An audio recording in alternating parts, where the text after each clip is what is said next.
All right, let's welcome Kelly Siegel, who is an author, he's a mentor, he's a CEO, and he's a podcast host, and he's also sober, 4 years sober. So welcome, Kelly. Hey, it's good to be here, Brandy. How are you? I'm so good. So I am so excited to have Kelly here. He has an incredible story. This show is about overcoming obstacles, right? And your book, your podcast, Harder Than Life, like you're the epitome of overcoming. Somebody said that to me. I think it wasn't you, but somebody said that to me. Like, oh, I was on a different podcast, and a lady said, "Wow, you've overcome so much." And I said, what was the other option? Exist or die? I mean, it's silly when you really boil it down to the simplest facts. It's like, what other option did I have? I just got sick and tired of being sick and tired of existing and partying and living for the next drink and looking for the next bar, and it just got old. And thank goodness I get to experience life. Most people don't have a contrast. The big thing is contrast. It's like all you ever know. For you and I, Brandy, we were given alcohol at such a young age. I was given it by my father or my stepfather at 8 or 9, and I learned in a very early age that this is how camaraderie and how love, quote unquote love, is felt. So, and it was safe. I grew up very unsafe, physically and emotionally abusive parents. And when I was cracking a beer with my stepfather, he liked me. So you think about, talk about distorting the mind at a very early age, where you get an unhealthy relationship with alcohol very early on and thinking, ooh, this is safe. As long as I'm doing this, I'm good. And boy, did I do it good for 30 some years. I was a professional partier, man. I did it. It's in the book. I was doing shots with Liam Neeson on the beach in Kopangan, Thailand, at the full moon party. I've got high with people, with very well-known people, and it was fun. But I'm glad to be done with it, man, because what I'm doing now with the Harder Than Life book and podcasting and message is just, it feels a lot better. I really like the man in the mirror. And I got a message this weekend from somebody that I know that said, I watched one of your videos and it kept me sober today. And I literally released a video yesterday, just said, if you need a video every day from me, I will do it. And that's what my calling is. The whole Harder Than Life thing is once it pays for itself, will be for charity. So I'm not looking to monetize this to become Tony Robbins. And really, I've softened my stance on the whole drinking and drugs. Anything in moderation can be okay. The issue is you know as well as I do, it's a slippery slope.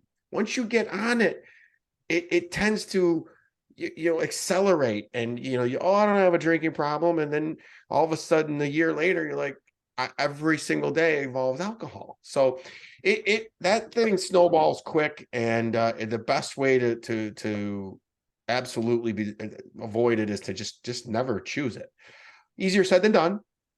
But I'm big on talking to the people that are either just starting or thinking they have a problem, because if you're thinking it, you're already well on your way. Yeah, like people who don't have a problem don't question whether or not they have a problem. Oh God, I love you. You're so right. You say it so much better than I do. Yeah. And the issue is when you find out you have a problem, it's too late. And you know that. And thank goodness I got out when I did, because it didn't, besides some personal relationship stuff, I didn't suffer any major consequences. I didn't get a DUI. I didn't, beat anybody up. I didn't have public intoxication. I was never forced to. I just got sick and tired. I think I told you on my podcast, I had a very dear friend who I grew up with. We partied hard because that's what you did in high school. He said, Kelly, I think that God allots us only so many drinks, and you drank them all. so hey, I got that going for me. I drank all my drinks, and probably some of yours too. I mean, I had a tolerance that was unbelievable, and I was fun, Kelly. I still am crazy fun. I just know when to fold them and when to slow it down and when to filter, because I had no filter, no governor. And I'm a big guy, so nobody could tell me what to do. So I would push an envelope to the nth degree of stupidity just to get a rise out of people. I mean, I would dance on bars and take my shirt off in bars and run through and just go through places and do things that you're not supposed to do. And I got away with it. And I thought that was having fun. But that this sobriety and choosing, really, I struggle with saying I'm sober, because I just choose not to drink. I don't work any steps. I don't go to, I don't want to dismiss AA in any realm, because I know you're a big proponent of it. I don't do any of them. I work my own life. I am not powerless over alcohol, because I would just feel, I'm done. Get out of my life. I'm breaking up with you, which is something I do a lot of. It's if you're not helping me move forward, it's the age old, if you're, don't stand on the tracks when the train's coming through, man. And if you're a hater or trying to talk, I don't even care. I'm going to run right over you. But that's part of really loving yourself. And Brandy, everything's about that inner, getting everything you need from the inside out, not the outside in. And when you're addicted to drugs or alcohol, everything is external in, and it's backwards. So I appreciate the fact like that you quit on your own, because I like to share that with other people, that my way isn't the only way. AA saved my life, but you saved your life. Yep. So I mean, everything isn't the way for everyone. Well, that's an excellent point. I never even thought, gosh, so brilliant. I love talking to you. I just love anything I can help you with. I will. You're right. I'm a sports junkie, so there's more than one way to sack the quarterback. You can use all different kind of moves. Winning is the end all. How you get there doesn't matter. The what and the why is all that matters. The how, everybody can get there. And would I suggest what I did? Probably not. There were some very deep, dark nights. I got yelled at by somebody that works the AA program. They're like, "This is stupid. Don't ever say that. You didn't need to be alone. You didn't want it." And I said, "Man, with all due respect, it's the results. It's the results that matter. I don't care if I locked myself in an insane asylum in a dark room.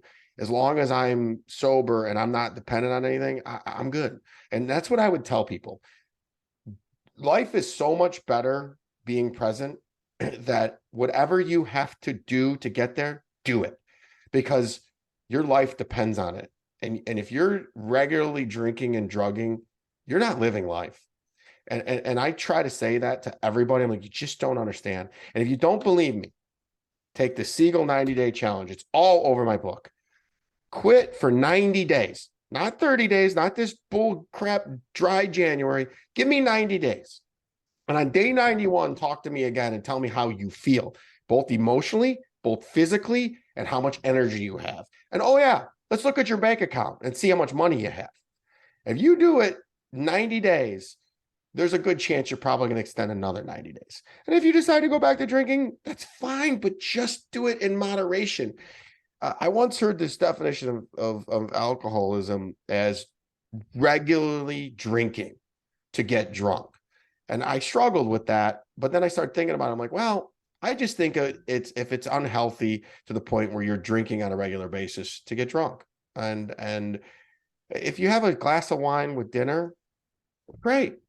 But if you have a glass of wine every single day with dinner, I'd question that, because it's gonna snowball into other things. Now, I have this really stupid relationship where I could probably have a drink and only have one, but I just don't. I choose not to, because I love being present. And when I'm here and I'm seeing you and looking at your beauty on the computer screen and saying, why would I ever want to numb myself or bring my awesomeness down a level or two? What, to make you feel comfortable or someone else feel comfortable? Because they're having an issue with life? That's a you problem. I'm sorry. Or to fit in, which you and I have discussed on your show. It's like, if you have to dumb yourself down and numb yourself to fit in, you're in the wrong place. Well, I got one for you too. I was thinking about this all weekend because I was talking about it with my daughter. I don't fit in anyways. I don't. I do. I am so disciplined and consistent, and I mean what I say. I live my life by those 4 agreements I told you, and I am impeccable with my word. If I say I'm going to do something, it's done. I don't speak meanly to myself. As a matter of fact, I speak so high. I think I call myself the chosen one. It's arrogant as but it keeps me going. I'm now going to release a video about how I am a problem because I am coming. I didn't come this far to only come this far. I plan on ramping it up. So I'm coming with evil, malicious, but good intent. And I'm coming to help anybody and everybody. And I'm unapologetic about it. I've been a little bit shy about my message, and you're going to start seeing me more and more and more everywhere and everywhere. And just it comes with so much love, Brandy. I just want everybody to feel the way that you and I do. It's awesome over here. I can go back and drink right now and probably do it pretty healthily, but I don't want to. I got a pocket full of money. I got all the energy in the world. I have everything, but why would I ever go back to that? Yes, I have less friends. I do. There is way more people out there. What misery loves company, man.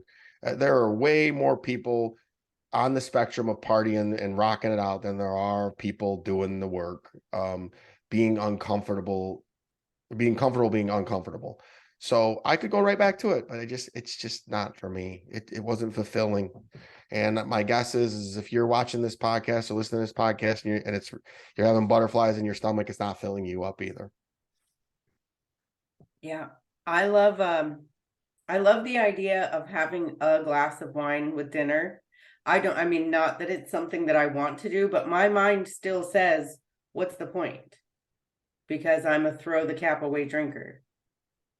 So when I drink, yeah, like Yeah, see, I didn't have that. I did do that in the end, but I didn't have that. I wouldn't like. I'm one of those idiots that love the taste of scotch. I love the taste of wine. I drank. That's probably why I drank so much because I like the taste of it. So I got a lot of non-alcoholic. I play with a lot of non-alcoholic whiskeys and tequilas, and I'm fine with it. And I don't understand the rewarding yourself with numbing yourself, or because here's the deal: adversity is here, it just left, or it's on its way. So if every single time you face adversity, you're going to fricking pop a drink, you're never going to understand how to get through adversity. So the best way to get through something is to experience it fully and go right straight through it. So, and the funny thing about it is you have an adversity muscle. It's the reticular activating system. And if you actually exercise it regularly, it's amazing what you can accomplish. So when you think the world is crashing down on you, it's not. It's the universe testing you and saying, what are you going to do? Are you going to tap out to this discomfort and have a drink? Or are you going to go right through it? I and you choose to go right through it. And the best part about it is it's never as bad as it seems. And when you get through it, you're a lot freaking stronger. And it's amazing the next time that same thing happens, you're like, been here, done that. It doesn't even, it's no issue. It's a little blip on your radar screen. And you keep doing that over time, you create massive success. And it just is, it's a snowball effect in positivity. yeah, the big thing that I try to tell people is what you said, like we get to choose, we get a choice. So like, how are you going to show up to this the way you always do so you can get what you have always done? Or are you going to show up different so you can get a different result? Because doing what you used to do isn't going to get you where you haven't been. So I just put a video out this morning talking about the same thing. It's like everybody's on their routines. And what do they say?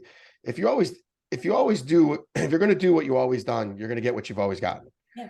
So you got to shake that tree up and change things up a little bit. And that comes with uncomfortability. I mean, it's people like the familiar misery over the uncomfortable happiness or joy. Man, I got news for you. You go down those paths, it gets easier and it's rewarding as can be. And I'm telling you, since I quit drinking, I built a house in Florida. I have a house in Bloomfield Hills, Michigan, a house in Florida, and my Florida house is on the water. I have a beautiful boat. All this, I said, I bought it with my drinking money. I did. I literally did. What I used to piss away on alcohol, I now built a beautiful home that has doubled in value since I bought it. So I'm making money on other money that I would have normally just drank away. It's so incredible. So did stopping drinking solve all your problems? Oh, don't I wish? Don't I wish? No, it brought up all. I'm sorry to laugh because you teed me up on that one. That was a dirty rotten trick you just pulled on me. No, it doesn't. You know, the funniest thing is I thought I had a therapist for years, and he said, Kelly, quit drinking. And you got to remember, I was a highly functioning drunk. I ran a company. I was a father. I was present. I did everything, but booze was always right there. And I always wondered, what would it be like to have a life without it? So what my therapist would say, just quit drinking, just quit drinking. You would never need to come to me anymore. And I was literally under the impression that if I quit drinking, I would take over the world, because that's what he told me. And it's a good thing he told me that way, because once I did it, all of a sudden the universe tests you in ways that you've never been tested before, because it wants to make sure that's what you want. Yeah. So for me, about 15 months into my sobriety, it threw the kitchen sink at me. And I mean, I'm talking, it took custody of my daughter away. We lost our biggest customer at National Technology Management. The pandemic hit, so everything shut down. So it was 4 to 5 big life-changing events, and would have sent anybody under a spiral. And it would have been understandably, oh, I had a relapse, or oops, I drank. But I didn't. And I remember when I got the news that my daughter, who is my why, she is my everything. She keeps me alive. I wrote my book. I dedicated it to her. Everything I do is for her. She got taken away from me temporarily. And I looked over at my scotch and I said, no one will know. What's the big deal? Because I still keep full bars. I mean, I literally, I have a full bar in my Florida house. I have a full bar here. I'm a boater. I go to bars. I am not the prototypical sober person. I buck the trends, but it can work. What I always say is take one nugget from what I do, which could be, these non-alcoholic whiskeys that I drink, or non-alcoholic beer. I will tell you though, if you drink beer and every beer you drink, you pee twice. If you drink a non-alcoholic beer, you pee 4 times. So okay, good to know. I'm weaning myself off of the non-alcoholic beer, but I would tell you there's so many non-alcoholic options now that if you feel like you're going to get ostracized, try the Heineken Zeros or the Budweiser Zeros. I would put it right up against it. If they had these back in the day, I probably would have quit drinking sooner, because they taste the same. I like the taste. I didn't like the buzz. I didn't care. I'm nuts. I'm stupid. I'm crazy. I love to be crazy. And I don't need alcohol to be crazy. I don't need alcohol to fit in. I'm not afraid. I don't need courage I used up all my fear growing up and making it through freaking my childhood. So yeah, the challenge with quitting drinking is you're going to now have to face your issues, and it's scary, but you're not alone. And I recommend using a lot of the things, and I'm going to steal a lot of your thunder because it's going to sound alike. And if you talk to many people that have kicked it, they're going to have very similar routines and habits and rituals to make them be able to function. And mine is very simple. I have a routine every single day that I follow and I add to it. And it's, I wake up and I say gratitude right when my eyes open up. And it can be over the silliest of little things. It could be this morning, I was grateful for my dog and my cat. And because my cat jumped on bed and was doing twirls and wanted love, it was nice to be loved by my cat. So I did that. I ran in, gave myself a high five in the mirror and said, "You're awesome. I love you." Sat down. I journaled about the weekend, my thoughts, got it on me, went over, sat down and drank some water with some salt in it and some lemon, sat down, did a 10-minute medication, boom, out the door to the gym. This is all from 4:30 to 5 o'clock in the morning. I'm at the gym at 5. trained like a beast there. Shot a real quick inspirational video, get home, make my daughter breakfast, get us showered, get her to school, sit down, start working. And the day is just getting started. I've already taken on 2 or 3 podcasts while I was at the gym. I'm going to read today. And somewhere in there, I'll smoke a cigar and be grateful. And that's rinse, repeat every single day. Some days it wins. Some days, no matter what I do, I'm all up in my head. And you double up on the podcast, you double up on your meditation. If need be, you call somebody and just talk about it. Feeling is healing. So I'm always getting better every single day. I am very far along on my healing journey. It's very hard to knock me off of my path. It's impossible not about the path, but I have bad days. I do. And I try to share those with people. The Harder Than Life brand has taken off, so a lot of people follow me. And I try to share my bad days. They're few and far between, but I get up in my head, man. I do. And I sit in that garbage. And usually on the other side, usually that means if you have a kid, people that have kids understand this. Your kid, as you're growing up from 0 to, I don't know, 18, pretty much, they go through these phases where they act out. And every time they act out, they're usually going to go through a change in their body and in their emotions. And every time it's always exciting. I know that I want to meet the next kid that's coming out. My daughter, she would be 1 week of just nastiness. And then the next week she'd have a new habit, a new something. So when I feel, it's very similar to what's going on with me. So I know that when I'm having a down day or a down couple of days, and I'm really battling something, and I've really been battling this past weekend, fitting in.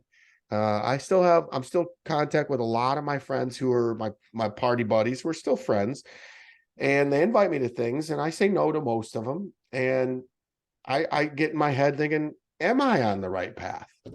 And it's tough. Sometimes you're like, yeah, wouldn't it be so much easier just go get drunk and have a good time? And I always have a driver, and I wouldn't put myself in harm's way, and I could get away with it for several years. I probably could do it the rest of my life.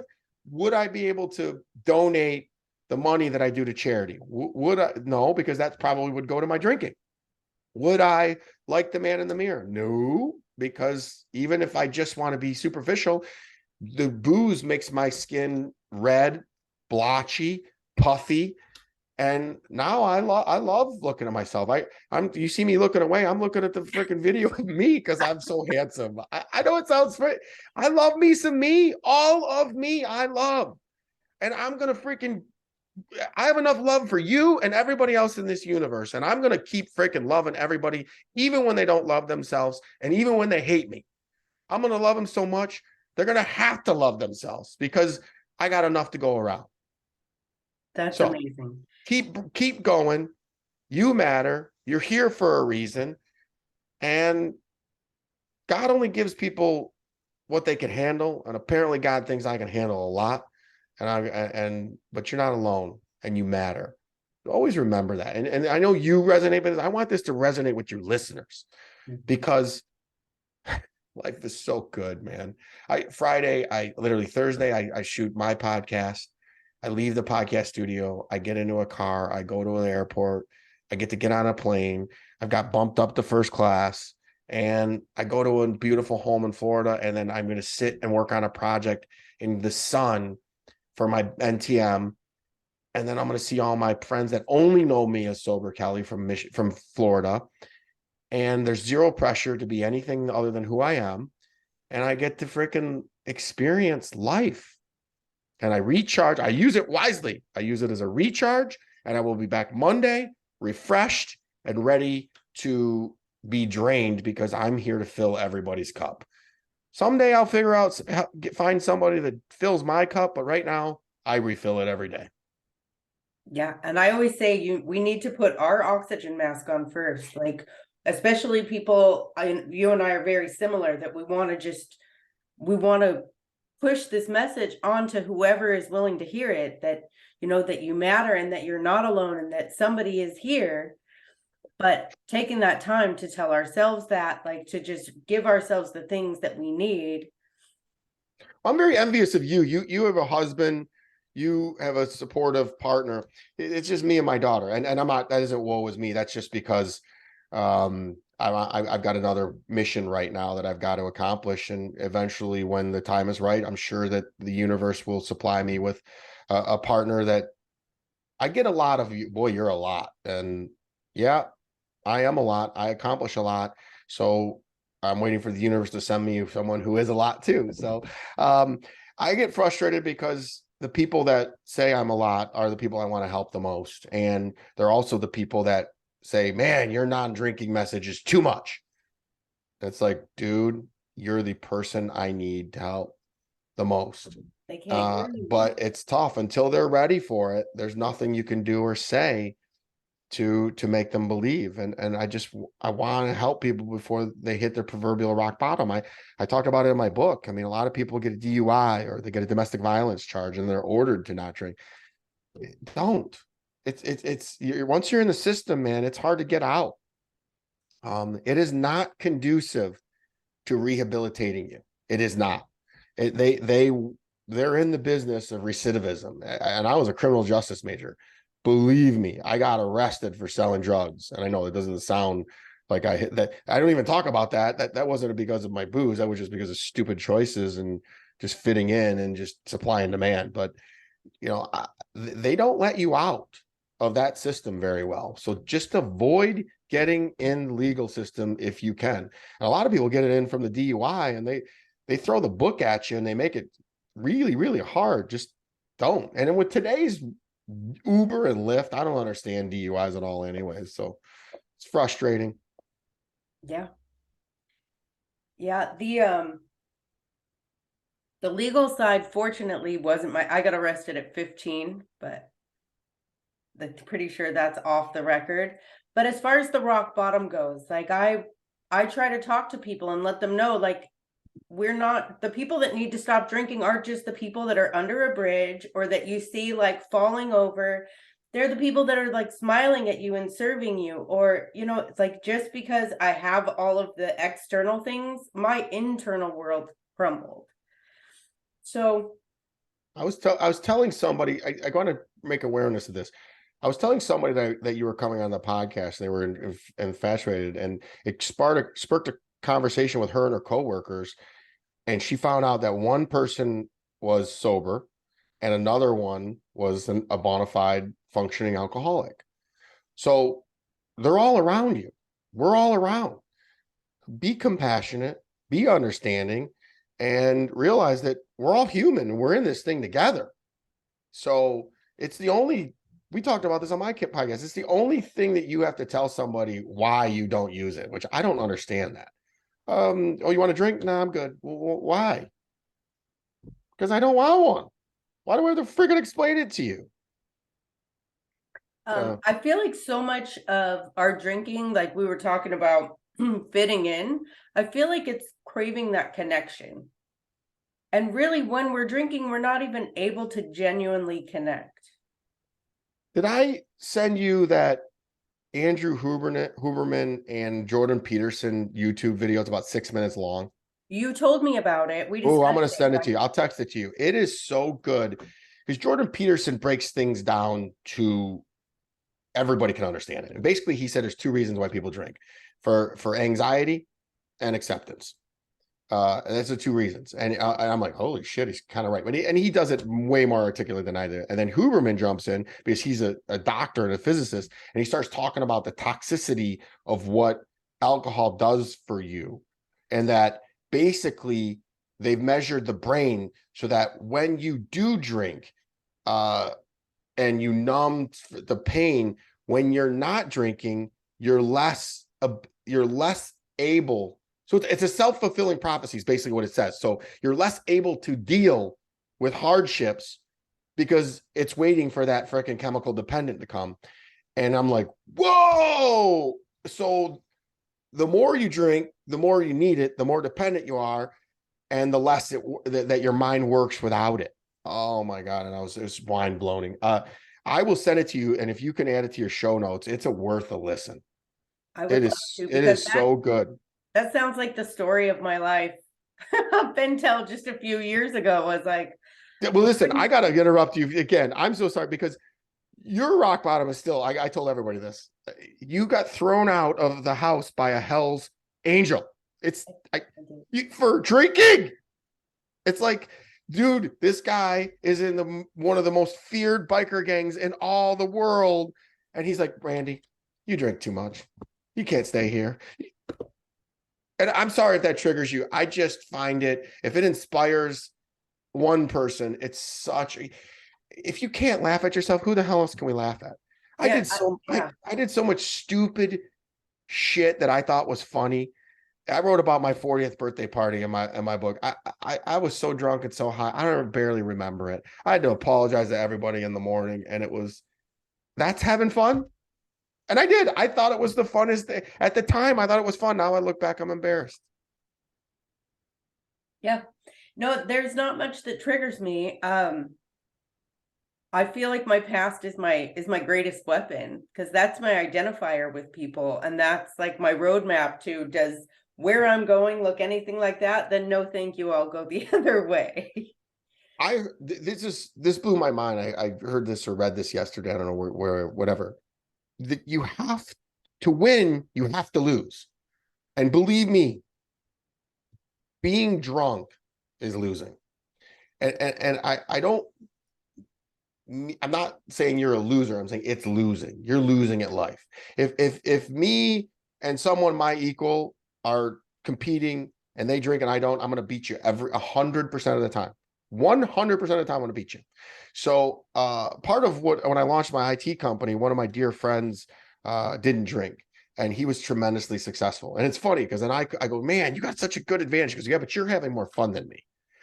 And we laughed about it, and then we flip-flopped roles. So now he drinks and I don't, and now I'm having more fun than him because I did it the right way, and I'm making more money than him. So winning is more fun than fun is fun, but you gotta lose.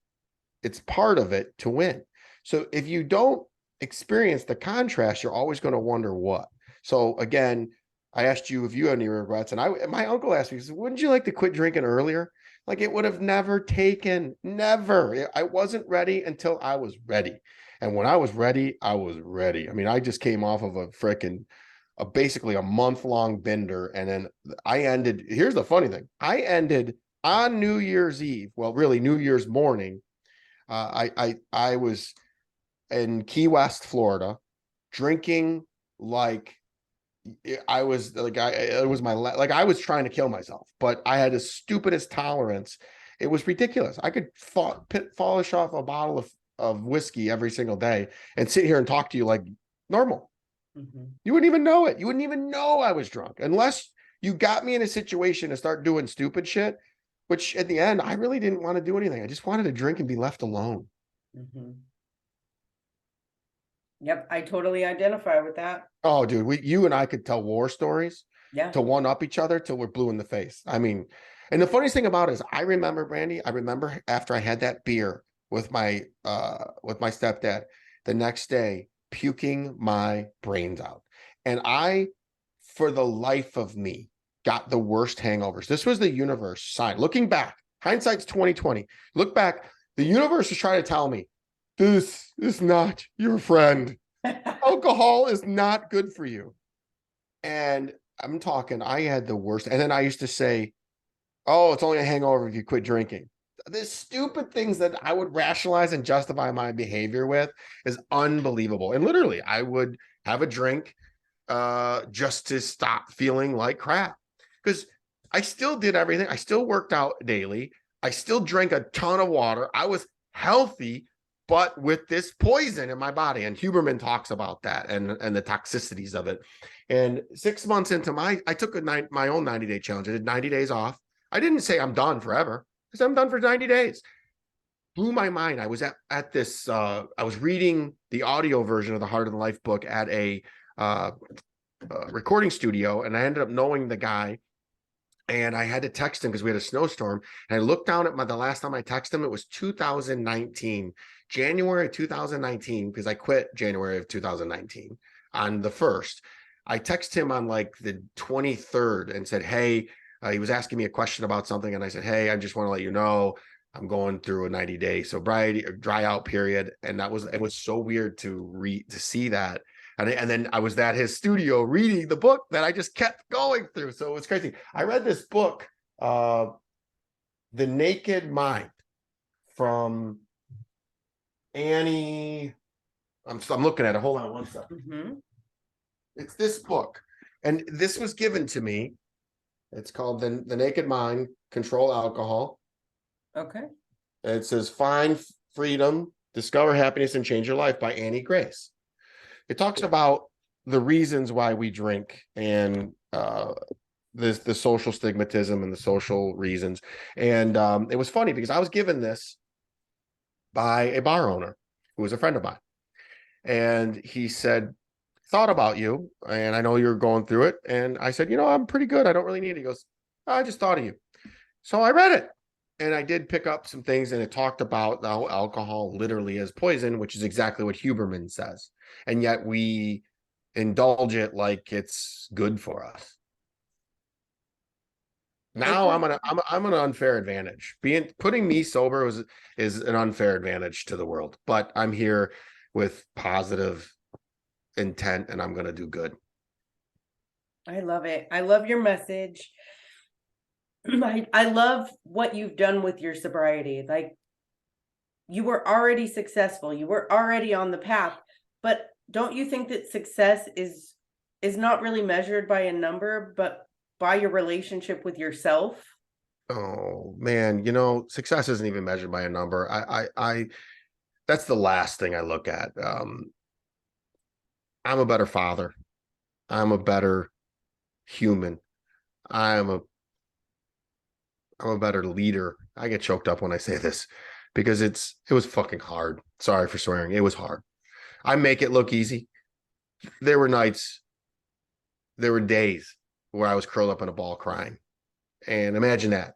Because all of a sudden, 43 years of emotions that I bottled up, that my alcoholic parents weren't around to love me, to share with me, to even care.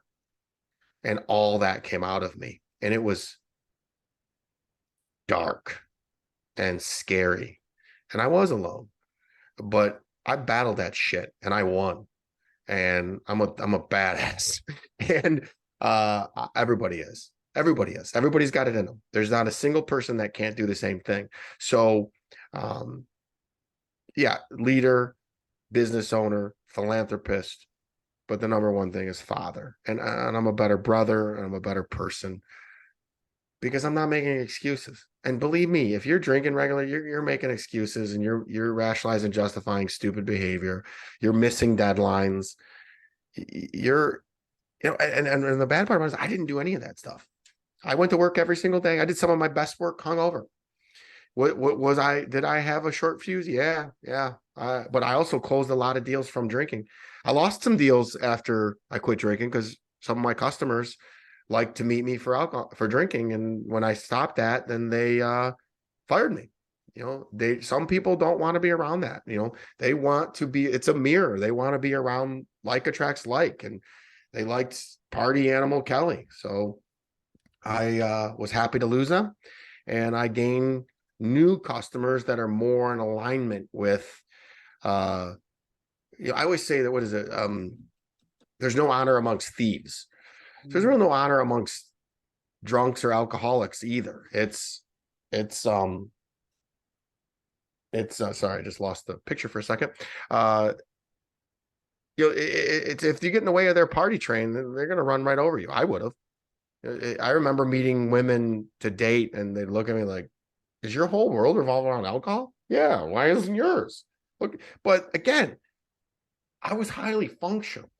I built a company. I had boats. I had cars. I had houses. So one would argue, oh, he's doing great. But again, I just hated the guy in the mirror. It wasn't dislike. I hated that person. I couldn't have a functioning relationship with women. It was just always unhealthy. Everything's unhealthy. Now everything I do is healthy. Everything you do is good for you and good for good for the world. Like you're just Oh, working forward. you're so sweet. You're right. I'm still a little bit humble, and I still struggle a little bit with the impact that I'm making and gonna make on the world. Like I said, that if I get a message, at least one message or several messages a day that say thank you, and I just begun. Playing small is canceled. I say to people that want to come down this path and join me, I say, how good can you handle life? And it sounds like a big thing, but I'm telling you, every day gets better and better and better and better. I'm 4 years. I just talked to a guy, came up to me at the gym the other day. He goes, 32 years. I said, 32 years what? He goes, sober. 32 years. So imagine me in 32 years. It's going to be, I will have conquered the world by then, hopefully, or at least helped the world. Yeah, yeah. So here's a question for you. Oh, a statement and then a question. We don't hear men talk about healing. We hear men talk about, overcoming, and we hear men talking about succeeding, and there's a lot of that in your talk, but you did also talk about the healing and the growing. So that's kind of necessary after you stop drinking, right? Because otherwise you kind of stay in that fetal position. It is imperative. And then I'll tell you one better. Thank you for great question. Great question. I'm very big into my feminine feelings. And also, I love talking about vulnerability. I think vulnerability will bond us better. If you try to make fun of me for me telling you that I was in a fetal position, I know that you're not my people. And so it works for me. I will tell you that the secret to my sobriety, the secret to me choosing not to drink, is because I hit that healing head on. And once you heal whatever it is, whatever trauma that you're experiencing in your subconscious that's making you drink, because that's why they call it a crutch or a mask. Instead of overcoming that childhood trauma, whatever it is, even if you grew up in a perfect family, there's some sort of childhood trauma that we've all experienced, and it manifests itself. If it manifests itself in drugs and alcohol, if you heal that, you will instantaneously heal your alcoholism. That's why I'm able to, I don't have cravings. I don't have a point where I'm like, man, uh, I need a drink. I never. It's happened twice in 4 years, and it was just thing. And it's usually when things are really, really good, and it isn't when things are bad, man. It's the going gets to. That's when I kick into gear. That's just who I've always been. But it's usually, I eat a big ritual. I love to drink on the plane. So whenever I get on a plane, I think, oh, scotch would be nice. I like to get it, and I like to just chill. And all rights, I should probably have one, but I won't. So I hit that head on, and how I did that is I went obsessive compulsive into therapy. I hired a hypnotherapist, I hired a life coach, I was doing breath work, I was doing podcasts, I was doing reading, I was doing journal, to the point of absolute insanity where it overtook my daily life. But I knew that, like you said, if I didn't put my mask on to save myself, I might have not been here. My dad died when he was 46. I made my major breakthrough at 46. So my dad died of drugs and alcohol. So it happens. He abused his body for over 30 years. It took 30 years for his body to give up. That's how resilient the body is. So you think, oh, I'm healthy, or it doesn't. So it takes a while, but once it hits, there's no going back. So why go down that slippery slope? So I want to run that back and remind people it will get worse because you don't have your numbing agent, you don't have your crutch, and then you have to face it head on. But once you face that head on, the need and the desire to drink again will be very little. For me, it's next to zero. That was my secret. It wasn't easy. I almost did like an exorcism with a hypnotherapist over Zoom during the pandemic. And I can tell you right to the T, right to the moment when I knew that I was finally making a move over. And it was, I had a conversation, a mythical conversation while I was being hit. I was deep in my breath work we were talking to my subconscious, and the hypnotherapist and myself were sitting in the room with little Kelly and his mother and his stepfather. And big Kelly did all the talking for little Kelly. And I burst out in tears and said, why did you do that to him? He didn't deserve it. And when I came out back into my conscious mind, it felt like the weight of the world. I drank because I wanted to be loved. Now, do I want to be loved today? Yes. I supply all my love. Do I want romantic love? Yes, but from the right person, healthy, equal romantic love, someone that's working on their mind, their body, and like needs to attract like, and I've said I'm a lot, so I need to find someone who's a lot. Moral of the story is, after I left that event, I never, not only did I never want to drink again, I lost a chip on my shoulder, which was funny because that grit and that chip that allowed me to survive childhood was what also made me uber successful in business, because I was going to show them and I was going to earn their love, and they're going to love me once I make $1 million. And when I got there, it's like, oh, they still don't love me.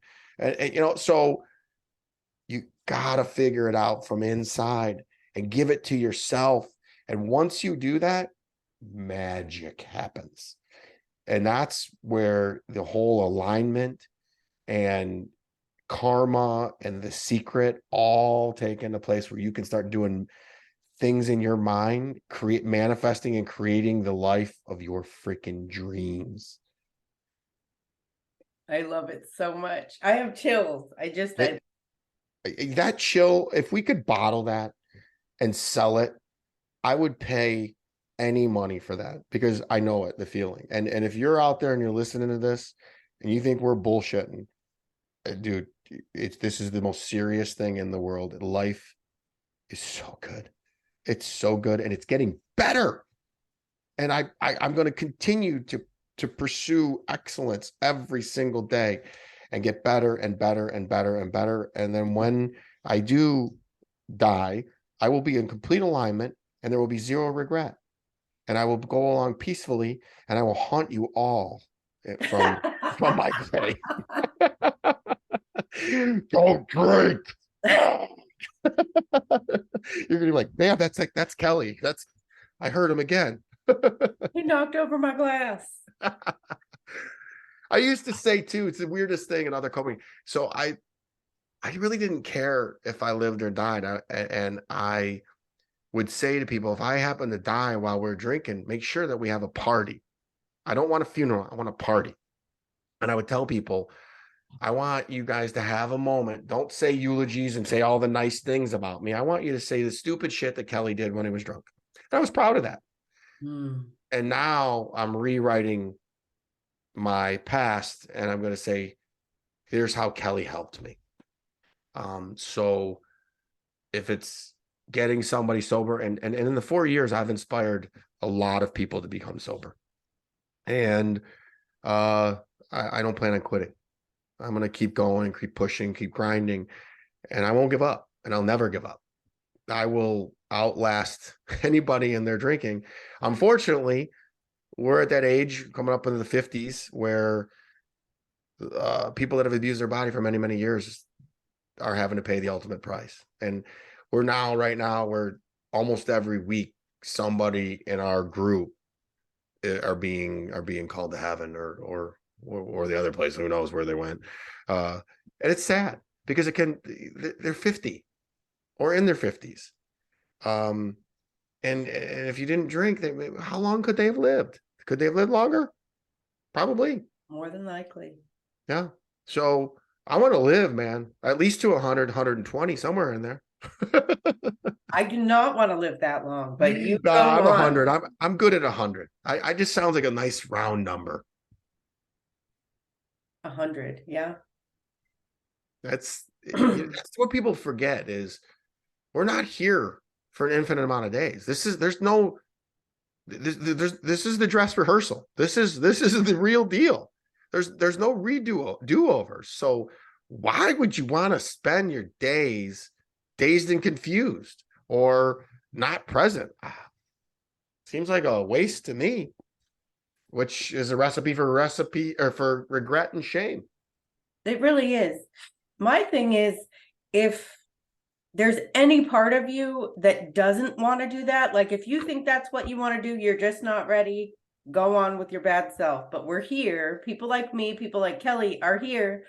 You know, when you start to realize that that's not for you. But if this does sound familiar, and if this does sound like a way you want to live your life, if you want more, if you know you're not living your potential, you know you're not loving yourself, like we're here to tell you that you're not the exception. You too can get sober and you can live better. You can achieve your goals and your dreams. You don't have to live that way.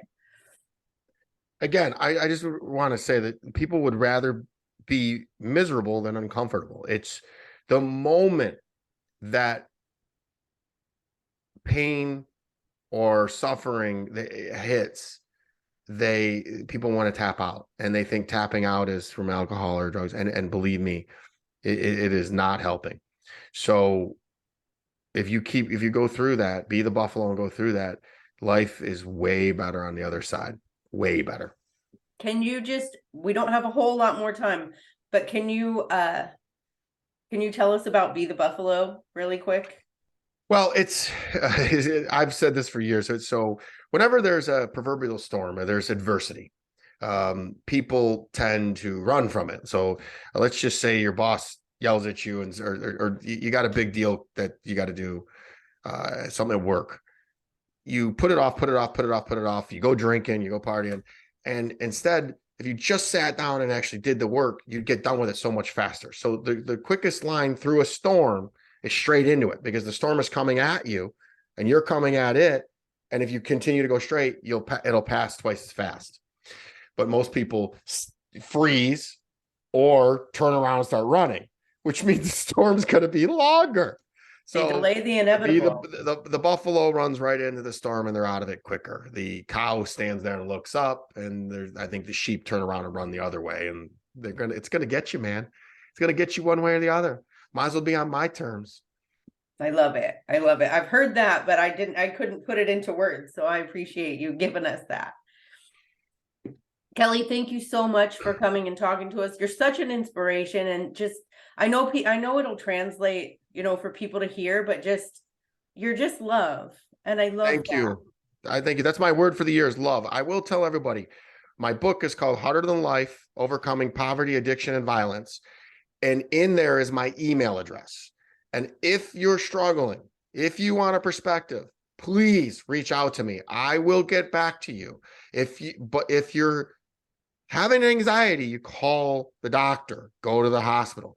But if you just want to talk and figure out tips and tricks that I've used to give it, I will give you that all day long. But I will tell you, it's not a free ride with me. I'm going to challenge you, and I'm going to check and see if you really, really want it, because a lot of people reach out to me and they want some magical pill. They want to take the elevator.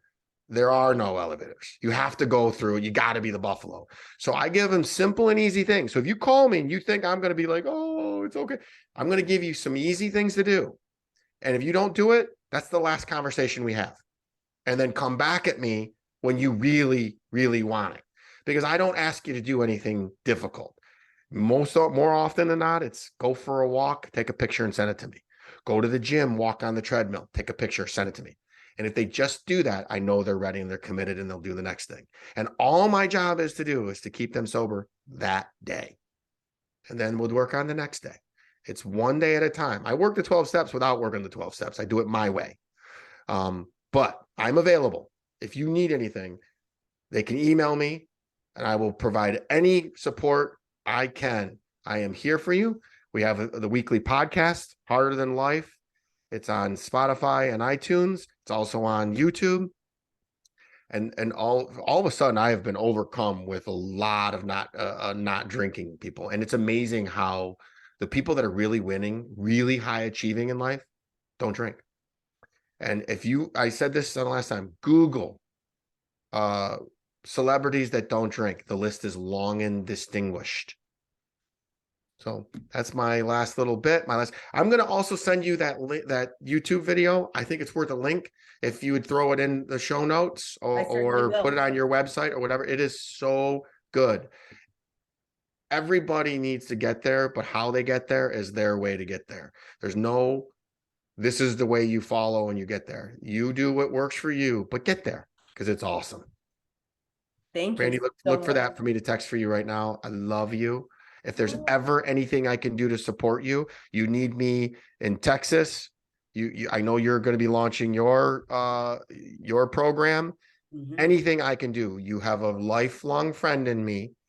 You're going to see me everywhere and anywhere. And if you need me to fly in one day for us and back, I will. I am that committed to helping people. And my story, there's so much more to it. I mean, I could tell you stories. We did the Hangover Part 2 before the Hangover Part 2 came out. I ran through Bangkok like it was going out of style, and lived to tell about it. So Bangkok couldn't handle me. I identify with that. Thank you so much. I love you. Thank you. Thank you for having me on. Oh, it was my pleasure.